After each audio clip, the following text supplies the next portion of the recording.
வணக்கம். இப்போ இந்த வீடியோ ப்ரெசன்டேஷனில் நம்ம எம்சிஎக்ஸ் காப்பர் மார்க்கெட்டில் இன்றைக்கி எப்படி ட்ரேட் பண்ணலாம் அப்படின்றத பற்றி பார்க்கலாம். அதுக்கு முன்னாடி நேற்று மார்க்கெட்டில் என்ன நடந்தது, நம்ம என்ன எதிர்பார்த்தோன்றது பார்ப்போம். நீங்கள் பார்த்துட்ருக்கிறது காப்பரோட 7 நிமிஷ கேண்டில்ஸ்டிக் சார்ட்டா. இந்த கேண்டில்ஸ்டிக் தான் நேற்று மார்க்கெட்டோட ப்ரைஸ் 313 பக்கமாக ஓப்பன் ஆயிருந்தது காப்பர் மார்க்கெட். நம்ம என்ன எதிர்பார்த்தோன்னா 312 சப்போர்ட்டாக வச்சு காப்பர் மார்க்கெட் பையிங்க்கு சாதகமாக இருக்கும்னு நினச்சோம். ஓப்பன் ஆன உடனே மார்க்கெட் மேலே போக முயற்சி செஞ்சுருந்தாலும் பலன் கொடுக்காம மறுபடியும் 312 பக்கமாக வந்திருக்கு. அதில் சப்போர்ட் எடுத்து திருப்பி மேலே போக ஆரம்பிச்சிருக்கு. ஆனால் இந்த இடத்த பற்றி பர்டிகுலராக உங்களுக்கு சொல்லணும். எப்போவுமே சப்போர்ட் ரெசிஸ்டன்ஸ் அப்படின்றது ஒரு குறிப்பிட்ட கோடு கிடையாது, அது ஒரு ஜோன். மேலே ஒரு பாயிண்ட், கீழே ஒரு பாயிண்ட் இருக்கும். அதனால் 312 கரெக்டாக தொட்டுட்டு மேலே போகணும்னு எதிர்பார்க்க முடியாது. ப்ளஸ் ஆர் மைனஸ் கொஞ்சம் ஃப்ளக்சுவேஷன் அதில் இருக்கும்.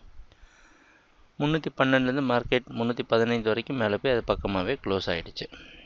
எதிர்பார்த்த மாதிரி முதல் பாதியில் செல்லிங் இருந்திருந்தாலும் இரண்டாவது பாதி பையிங்க்கு சாதகமாக அமைஞ்சிருந்திருக்கு. இன்றைக்கி மார்க்கெட்டோட ஓப்பனிங் 313 பக்கமாக ஓப்பன் ஆகிறதுக்கு வாய்ப்பு இருக்கிற மாதிரி வெளிநாட்டில் இருக்க காமெக்ஸ் மார்க்கெட் வச்சு பார்க்குறப்ப தெரியுது. அது நம்ம மனசில் ஒரு குழப்பத்தை உண்டாக்குது. 313 நேற்று எங்கே ஓப்பன் ஆச்சோ அது பக்கமாகவே மறுபடியும் ஓப்பனிங் இருக்கிறது மனசில் ஒரு குழப்பத்தை உண்டாக்குது. இன்றைக்கியோடைய ஓப்பனிங் 315 பக்கமாகவோ இல்லை கொஞ்சம் மேலே ஓப்பன் ஆச்சுன்னா நம்ம உறுதியாக சொல்லலாம் மார்க்கெட் பையிங்க்கு சாதகமாக இருக்கும்னு. இன்னும் ஒரு தயக்கம் இருக்குது.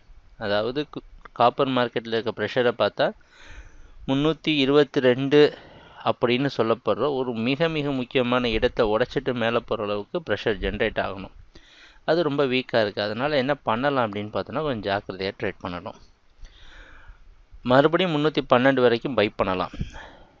ஏன்னா இன்னும் மார்க்கெட் ஹையர் க்ளோசிங் கொடுத்துருக்கனால பையிங்க்கு சாதகமாக தான் இருக்குன்றதை எதிர்பார்க்குறதுல தவறு கிடையாது. அதனால் 312 வரைக்கும் பை பண்ணி 310.6 அப்படின்ற இடத்த விட்டு கீழே வந்தாலோ ரொம்ப நேரம் 312 கீழே தொடர்ந்து நின்றுட்டு இருந்தாலோ மார்க்கெட் செல்லிங்க்கு மாறதுக்கான வாய்ப்பு உண்டு.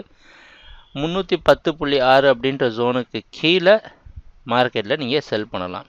இன்றைக்கி மார்க்கெட்டில் 2 விதமான வாய்ப்புகளும் உண்டு. முதல்ல பையிங்க்கு இருந்துட்டு ப்ரைஸ் கீழே வர மாதிரி இருந்தால் செல்லிங்க்கு சாதகமாக மாறுறது நல்லது. ட்ரேடிங் நடக்கிற பார்ப்போம் என்னென்ன மாற்றங்கள் வருதுன்னு. எங்கள் வீடியோ ப்ரெசன்டேஷனை தொடர்ந்து பார்த்துட்டு இருந்ததுக்கு மிக்க நன்றி, மகிழ்ச்சி, வணக்கம்.